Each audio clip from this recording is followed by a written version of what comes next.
ఇస్లాం మతం అంటేనే రెండు కలయికలు కలిపితే ఇస్లాం మతం. ఆ రెండు కలయికలు ఏంటంటే, ఒకటి అల్లా ఆజ్ఞ అంటే ఖురాన్, రెండు మహమ్మద్ ప్రవక్త ప్రవచనాలు పాటించిన పద్ధతులు. ఖురాన్లో మనిషి ఎట్లా బ్రతకాలనో చెప్పినారు, మహమ్మద్ ప్రవక్త ఎట్లా బ్రతకాలనో చూపించినాడు పద్ధతుల్లో. ఈ రెండు కలిపితే ఇస్లాం మతం. ఇస్లాం మతం అంటే దైవ ధర్మం.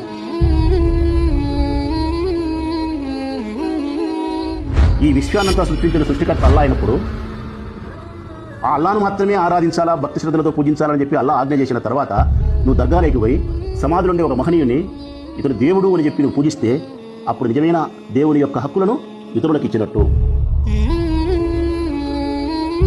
ఇస్లాం మతంలో ఖురానులో కానీ మహమ్మద్ ప్రవక్త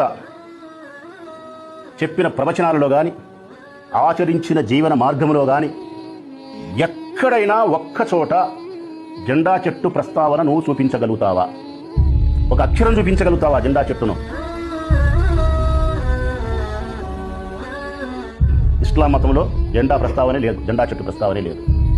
దర్గా అంటే ప్రార్థన చేసే చోటు కాదు, ప్రార్థన చేసే స్థలం కాదు, దైవం ఉండే చోటు కాదు, అల్లా ఉండే చోటు కాదు, అల్లా కోసం ప్రార్థన చేసే స్థలం కాదు దర్గా. తాయెత్తులు అన్నారు. తాయెత్తులు ఇస్లాం మతంలో లేవు. తాయెత్తులు ఖురాన్లో చెప్పబడలే, విశ్వసించరు. జెండా చెట్టు ఖురాన్లో లేదు, విశ్వసించరు. సమాధులలో నిక్షిప్తమైనటువంటి ఆ మహోన్నతమైనటువంటి వ్యక్తిత్వం కలిగిన మహాపురుషులు, సాధువులు ఎవరైతే ఉండారో దైవదాసులను మీరు అల్లాతో సమానంగా, అల్లాకు ప్రత్యామ్నాయంగా భావించరాదు, పూజించరాదు, మాట్లాడరాదు. కారణం ఈ విశ్వ సృష్టికర్త అల్లా ఒక్కడే.